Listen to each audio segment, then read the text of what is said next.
미국의 어느 갑부의 이야기인데 신문에 이런 광고를 냈대요. 만약에 누구든지 진정으로 자기 삶에 만족하는 사람이 있다고 한다면, 또 그것을 입증할 수만 있다면 내가 100만 달러를 드립니다 라고 했죠. 100만 달러, 10억이 넘는 큰 돈이에요. 이런 광고를 신문지상에 냈더니 정해진 날짜 가운데 정해진 장소로 많은 사람들이 몰려들었대요. 그리고 광고를 낸 사람 앞에서 행복한 표정을 지으면서 만족해하는 듯. 여러분들 한번 해보세요. 행복한 표정 한번 지어보세요. 나를 보지 말고 주변 계신 분들하고 그렇게 10억을 벌라고 그런 표정을 짓는 거죠. 그러면서 줄을 딱 서가지고 이제 한 명씩 들어가면서 인터뷰를 하는 거예요. 그래서 왜 그렇게 삶이 좋고 행복하고 만족이 있냐라고 물었더니 나의 직업이 얼마나 좋고 내가 마음에 드는지 정말 부족함이 없다고.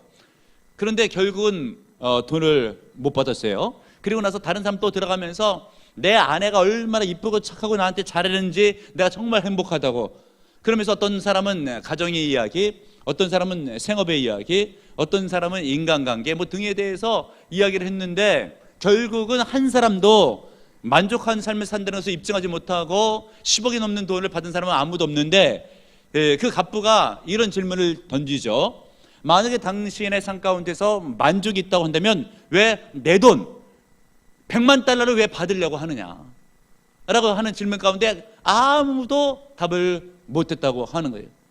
그런 의미에서 살펴보게 되면 여러분들은 여러분 삶 가운데 정말 100% 만족함이 있는가, 늘 언제나 인생이 행복하고 기쁘고 좋은가를 한번 생각해 보세요. 제가 부교육자 시절 가운데, 지금부터 한참 된 일이죠, 나이가 좀 있는 여전도 회장님 댁에 신방을 간 적이 있는데, 입주해가지고 들어간 집이니까 또 죽전 쪽이니까 얼마나 아파트가 괜찮겠어요. 신방을 마치고 났을 때 여성들이 어딜 먼저 가보냐면 주방 쪽에 이렇게 딱 가보더라고요.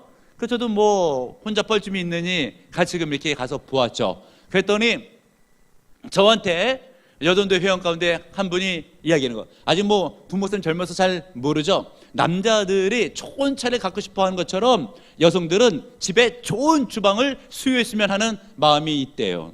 그래가지고 주방을 보고 나더니 참 주방이 잘 돼 있다고 하면서 얼마나 다들 부러워하는지요. 그러면 남성들은 물론 좋은 차 있으면 좋겠죠. 그러나 좋은 차를 타고 다닌다고 해가지고 늘 행복한가요? 또 여성들은 좋은 주방이 있으면 좋겠죠. 그러나 좋은 주방이 있다고 해가지고 늘 언제나 삶에 족함이 있느냐라고 하는 것이에요. 자녀가 공부 1등을 했다, 기분은 좋겠죠. 그렇다고 해서 인생 다 끝난 것처럼 늘 언제나 행복한 마음이 있겠느냐라고 하는 거예요. 사업하시는 분들 떼돈을 벌었어요. 기분 좋겠죠. 그것 때문에 계속 행복할 수 있느냐라고 하는 거예요. 이런 의미에서 바울의 고백을 보십시오. 바울을 본받으시는 바울의 믿음을 흠모하시는 은혜가 있길 바랍니다. 10절 하반절을 보시면 모든 것을 가진 자로다. 누가 얘기했어요? 바울이. 할렐루야. 근데 실은 이걸 문화적인 표현으로 이해를 해야지, 바울이 모든 것을 가졌으면 세계의 모든 것을 다 자기가 수요했다는 그런 표현은 아니잖아요. 모든 것이 다 내 것인 것처럼 나는 족함이 있다라고 하는 문학적인 표현이에요. 소유를 두고 이야기한 것이 아니라 심령의 족한 상태를 이렇게 문학적으로 표현하고 있다고 하는 것이죠. 그가 복음을 증거하면서 감옥에 갇힌 적도 많이 있었어요. 그러면서 빌립보 교회에 편지 썼던 내용을 보게 되면 빌립보서 4장 11절 하반절에 어떤 형편에 있든지 내가 자족함을 배웠느니 내가 비천에 처할 줄도 알고 풍부에 처할 줄도 알아 모든 일에 배부르며 배고픔과 풍부와 궁핍에도 일체의 비결을 배웠노라 라고 되어 있어서, 비천에 처할 줄 안다. 감옥 가운데 갇혀 있어도 나에게는 감사가 있고 족함이 넘치고 행복감이 있다라고 하는 그런 표현인데, 여러분 한번 생각해 보세요. 이번에 문재인 정부에서 과거 정권들을 심판하는데 줄 일이 다 지금 감옥 가고 있고 또 가게 생겼잖아요. 어떻게 하면 안 가려고 하면서 버티기도 하고 하는 일들이 매스컴에 많이 보도되고 있잖아요. 만약에 그런 일들이 여러분의 삶 가운데서 있어져 가지고 만약에 감옥에 가는 신세가 되었다, 그리고 감옥에 들어갔다라고 얘기했을 때 입장이 어떻겠어요? 마음 상태가 어떻겠어요?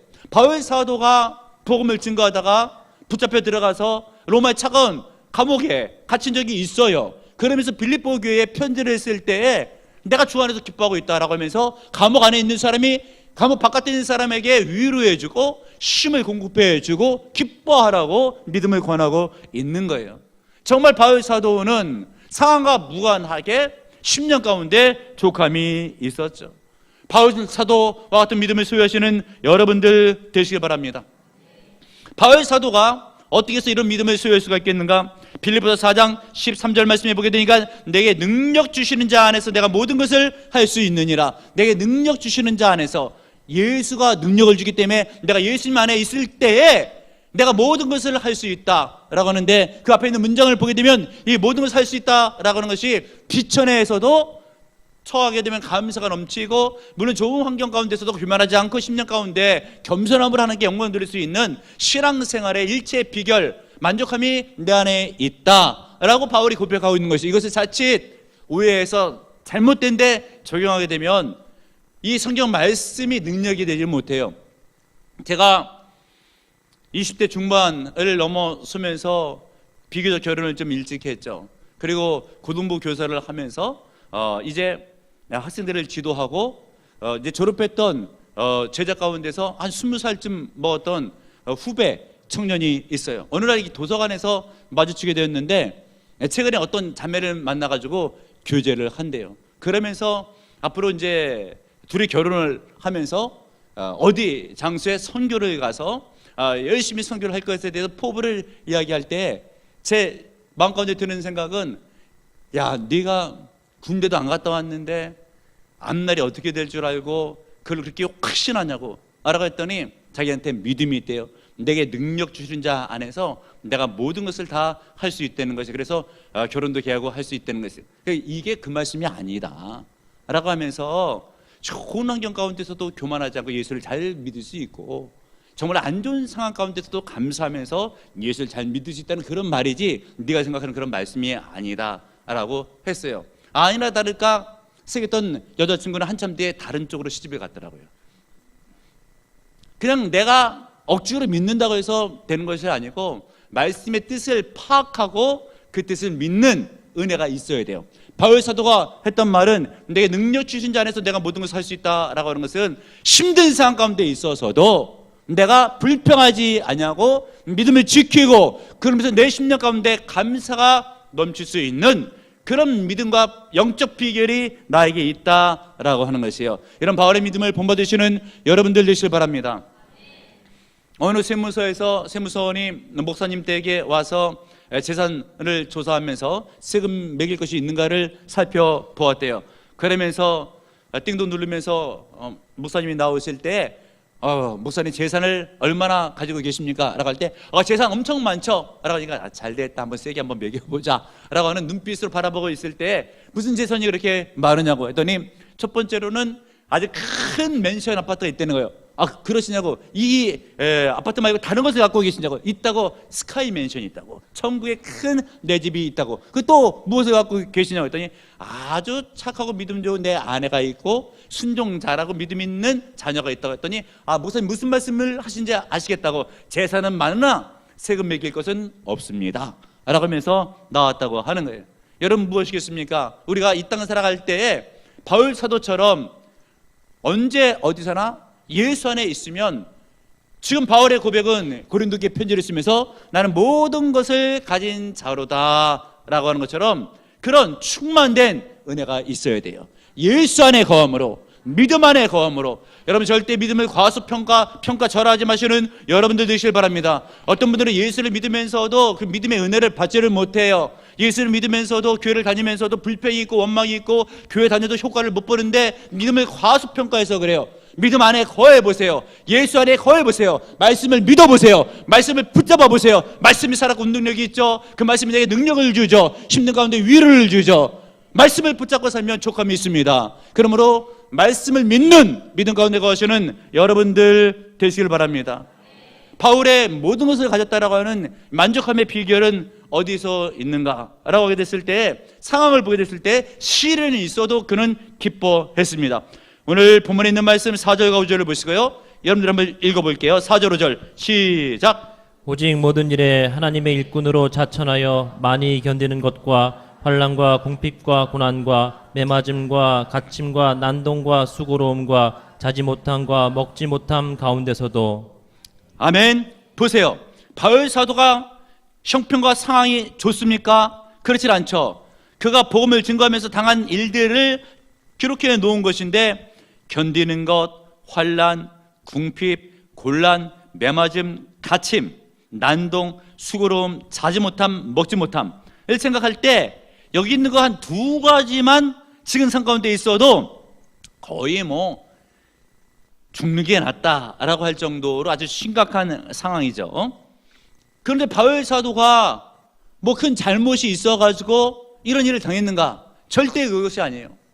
제대로 믿음 생활 잘했기 때문에 이런 일들을 당하는데, 디모데후서 3장 12절을 보니까 무릇 그래서 예수 안에서 경건하게 살고자 하는 자는 박해를 받으리라 라고 되어 있어서 신앙생활 열심히 할 때 오히려 박해를 받은 것이에요.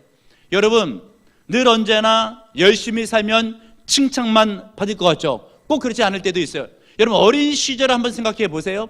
어린 시절에 초등학교쯤 다니게 됐을 때, 우리 때는 국민학교라고 했어요. 그때 숙제를 왜 이렇게 많이 내주는지 숙제 검사를 할 때 한번 생각해 보십시오. 만약에 여러분이 숙제 내줬는데 다 하지 못하고 숙제를 빼먹었다 라고 할 때, 야, 큰일 났네, 숙제 검사하는데 오늘 손바닥 맞겠네, 그런 시절이 있었잖아요. 그랬을 때 보니까 나만 안 해온 게 아니고 옆에 있는 얘도 안 해왔어요. 그러면 내 마음이 괜시리 좀 편안해져요. 아니, 얘가 숙제 안 해온 게 내가 왜 편안해? 나도 안 해왔는데.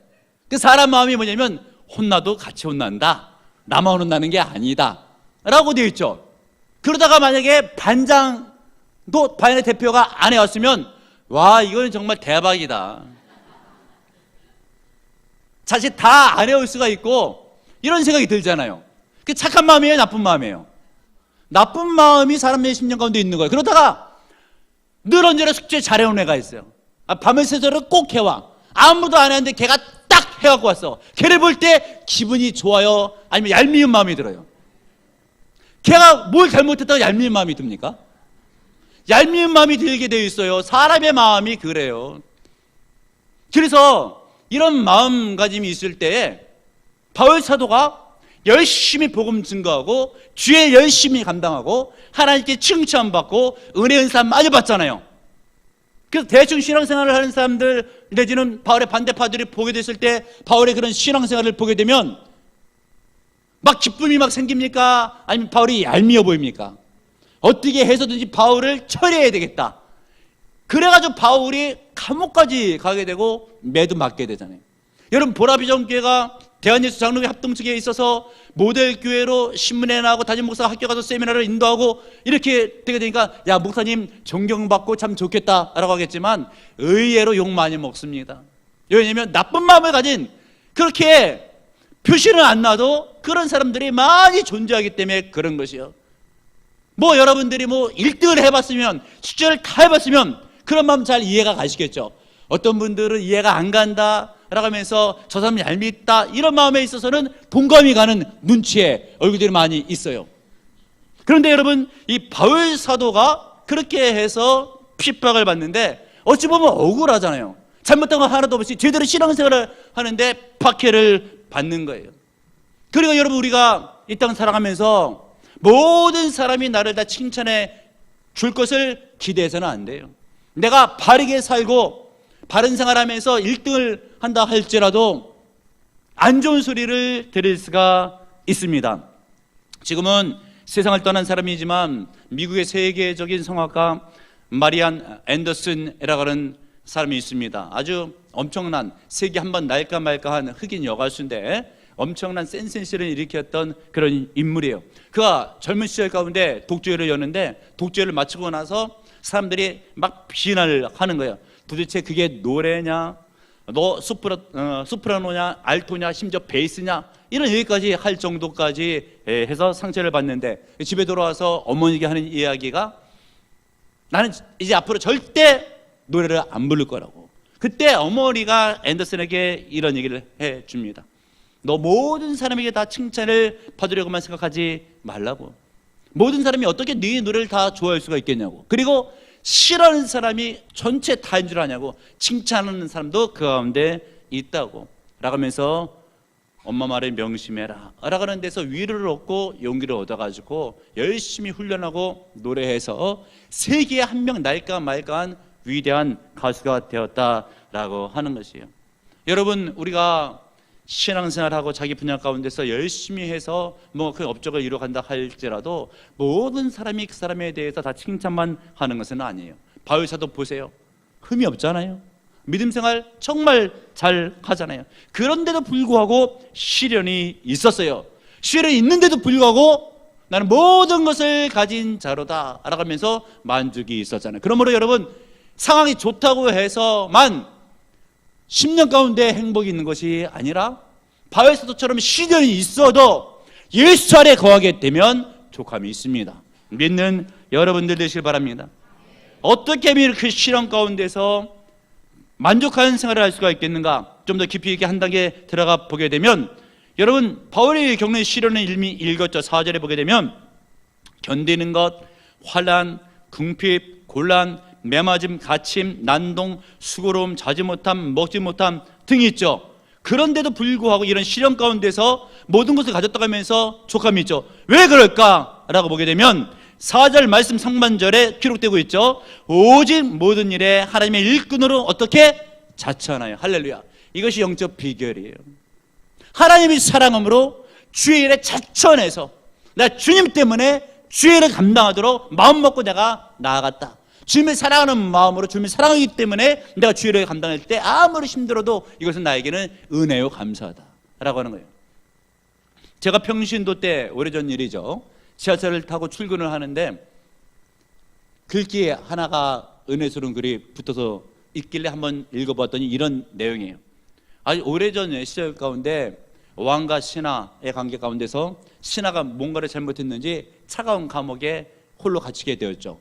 아내가 왕을 아련하면서 하는 이야기가 남편을 좀 석방시켜 달라고, 만약 석방이 안 된다고 한다면 나도 남편이 있는 감옥에 같이 들어가게 해달라고. 그래서 결국은 아내가 그 신하 남편과 함께 갇히게 되었대요. 그런데 그러면서도 아내가 굉장히 행복해 했더라라는 그런 글귀입니다. 아무리 힘들어도 사랑하는 사람과 같이 있으면 마음이 행복할 수 있다라고 하는 것이죠. 이런 의미에서 여러분, 주님을 사랑한다고 한다면 주의 일이 힘들어도 감당하시는 것이 맞죠. 그러므로 여러분, 힘든 일을 어떻게 하면 교회에서 감당할 수 있겠는가? 주님을 사랑해야 돼요. 또 주님을 사랑하면 힘든 일 감당하죠. 힘든 일 감당할 때 10년 가운데 불평이 있겠어요? 감사가 있겠어요? 주님을 사랑함으로, 주님과 동행함으로 아무리 힘든 일이 있어도 감사와 족함이 넘치죠. 바울사도는 그런 믿음이 있었던 것이에요. 힘들어도 주의 일에 자천하여 내가 헌신하고 결단하여 감당하는 일이게 그 어떤 시련이 있고 박해가 있어도 나에게는 족함이 있다. 왜요? 사랑하는 주님을 위한 헌신이니까. 이런 믿음을 본받는 보라비전의 성도들 다 되시길 축복합니다. 과거에 크리소스톰이라고 하는 교부가 있었어요. 이 교부는 예수님의 12사도 밑에 있는 12사도의 제자는 속사도, 이 속사도의 제자는 교부. 예수님 시대 가운데 얼마 지나지 않는 때니까 로마 시대 때 얼마나 큰 박해가 있었겠습니까? 그때 크리소스톰이라고 하는 별칭이 황금의 입이에요. 설교를 얼마나 잘했든지 황금의 입이에요. 입만 벌리면 금과 같은 은혜스러운 설교 말씀을 했던, 그러나 박해 시대였기 때문에 이 크리소스톰이 붙잡혀갑니다. 근데 신하들이 국리를 짜면서 이 크리소스톰을 어떻게 처리해야 될지가 고만이 저만 고민이 있는 게 아니에요. 그랬을 때 어떤 신하가 의견을 낼 때 아주 그냥 많이 때려서 이제 내보내자고, 다시는 설교하지 못하게. 그때 다른 신하가 하는 이야기가, 예수 믿는 사람 가운데서도 이렇게 믿음 있는 사람은 매를 주님 때문에 만든다라고 본인이 생각하게 되면 하늘에 큰 상급이 쌓인다고 생각하고 더 좋아합니다. 매를 맞을수록 더 좋아하죠. 때리는 방법은 안 되겠어요.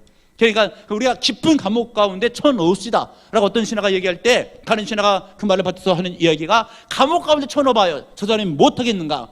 그동안 못했던 기도를 실컷 하자라고 하면서 얼마나 좋아하겠냐고.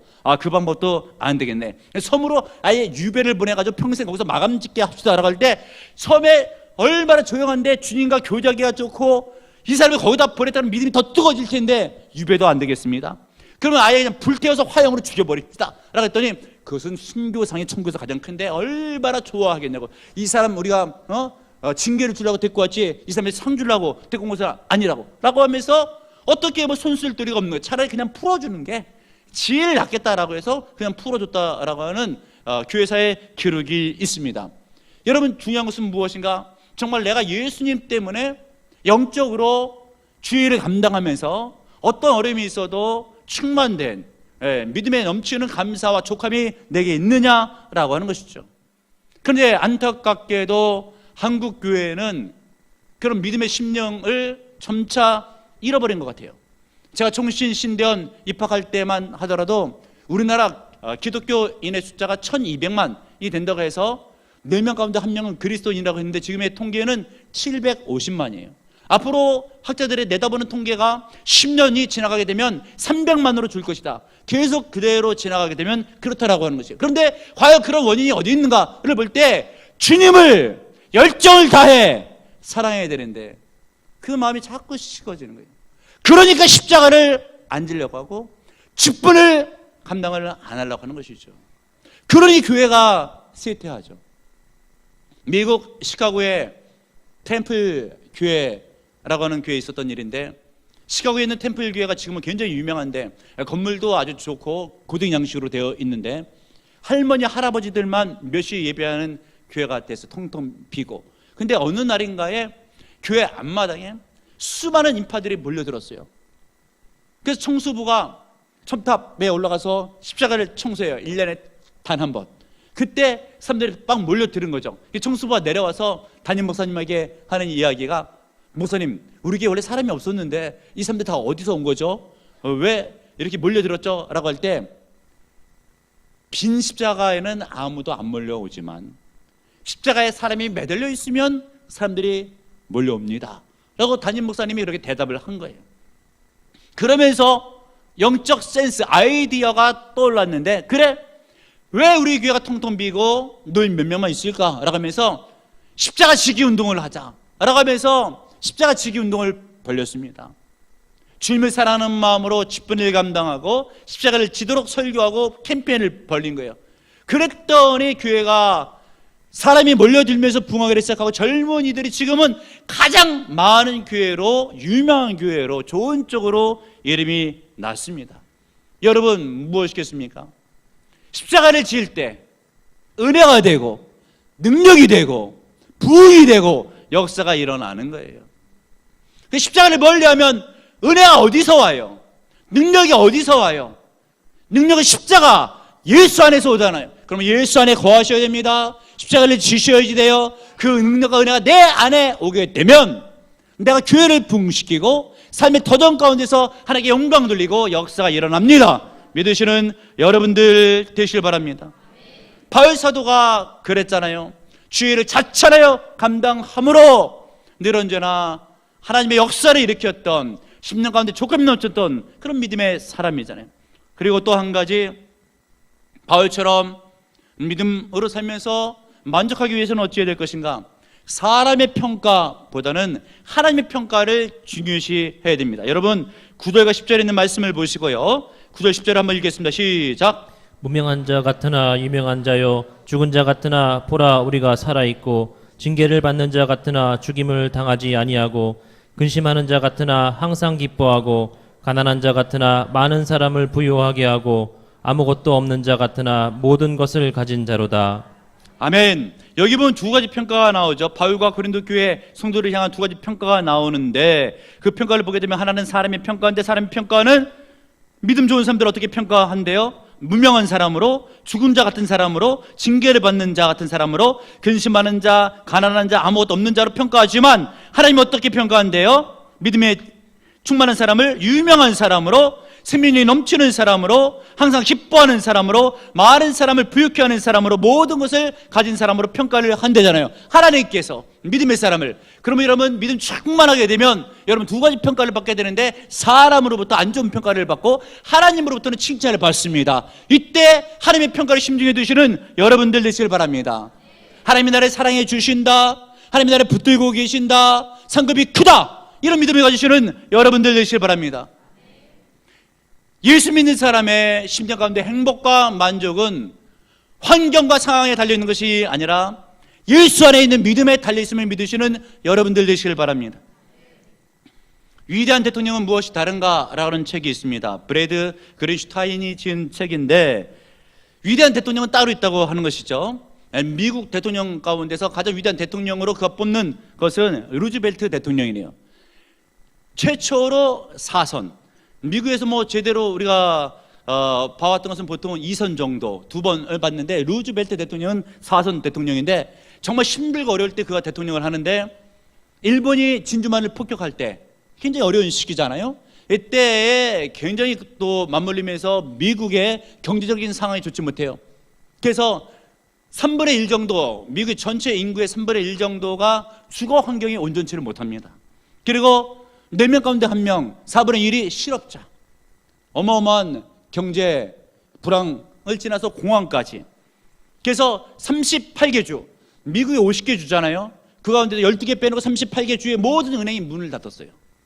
아주 끔찍한 경제적인 공황이죠. 그런데 이때 루즈벨트가 대통령이 되는데 신체 조건이 열악해요. 소아마비에 귀도 잘 들리질 않아요. 폐가 얼마나 안 좋은지 입김으로 촛불을 못 끈대요. 그가 대통령이에요. 그러니까 과연 이 어려운 나라를 잘 이끌 수가 있을까라고 했는데, 결국 전쟁에서 승리하고 공황을 물리치면서 경제를 일으켰던 위대한 인물로 4선까지 16년을 통치하게 되죠. 그가 그렇게 할 수 있었던 원인은 그의 취임사에서 짐작할 수가 있는데, 취임사가 이렇죠. 우리의 문제는 바로 두려움 그 자체입니다. 우리의 문제는 어려운 경제 현실도 아니고 어려운 역사적인 상황도 아닙니다. 우리의 문제는 오직 두려움 그 자체입니다. 그러나 우리가 두려워하지 않는다면 우리는 반드시 다시 일어날 것입니다. 우리는 다시 번창하게 될 것입니다. 이런 말을 할 수 있었던 이유가 있어요. 그는 믿음의 사람이었고 그 좋아하는 말씀이 있죠. 빌립보서 4장 13절, 내게 능력 주시는 자 안에서 내가 모든 것을 할 수 있느니라. 말씀을 믿었기 때문에 아무리 어려웠던 역사적인 상황 가운데서도, 경제적인 불안 가운데 있었어도 담대했던 것이에요. 그리고 오히려 두려떨고 있는 미국 백성들에게 용기를 줄 수 있었죠. 이 힘이 어디서 나온다고요? 말씀을 믿는 믿음, 하나님을 믿는 믿음. 여러분, 절대 믿음을 평가절하하지 마세요. 어떤 분들은 예수를 믿으면서 믿음의 승부를 걸어야 되는데, 믿음은 한켠으로 하고 대충 신한 사람에서 자기 힘으로 인생의 승부를 거는데, 절대 예수 믿는 사람은 그래서는 안 돼요. 믿음이 굉장히 중요하고 엄청난 능력을 갖고 있어요. 예수 안에 있는 것이 믿음입니다. 말씀을 믿고 순종하는 것이 믿음이에요. 말씀을 그대로 믿으세요. 말씀 안에 거하세요. 순종하세요. 그러면 능력이 임합니다. 아무리 어려워도 10년까지 족함이 넘쳐요. 바울이 증거하고 있잖아요. 깨닫는 은혜가 있길 바랍니다. 예수를 믿으면서 행복해야죠. 예수를 믿으면서 만족감이 넘쳐야죠. 근데 문제는 무엇인가? 예수 안에 있지를 않아요. 믿음으로 승부를 걸지 않아요. 믿음을 평가절하해요. 이것이 문제입니다. 믿음은 엄청난 능력을 가져다 줍니다. 내가 믿음 안에 있을 때에, 내가 예수 안에 있을 때 말씀을 믿고 순종하고 나가게 되면 그 말씀이 살아있으므로 내게 힘을 주고 에너지를 주고 능력을 줍니다. 깨닫고 믿는 여러분들 되시길 바랍니다. 말씀을 부여잡고 승리하여 10년 가운데 족함이 넘치는 모든 성도님들이 다 되시길 주님의 이름으로 축복합니다. 주님, 믿음은 엄청난 대단한 능력이 있는 그런 대단한 역사를 일으키는 것인 줄로 믿습니다. 절대 믿음을 평가절하지 아니하고 능력 주는 자 안에서 내가 모든 걸 할 수 있다라고 하는 바울의 믿음이 내 믿음이 되고, 예수 안에 거함으로 어떤 시련이 있어도, 상황이 아무리 힘들다 할지라도 예수 안에 거함으로 감사가 넘치고 행복이 넘치고 만족감이 넘치는 그런 성도로 승리하게 하소서. 예수님의 이름으로 기도합나이다. 아멘.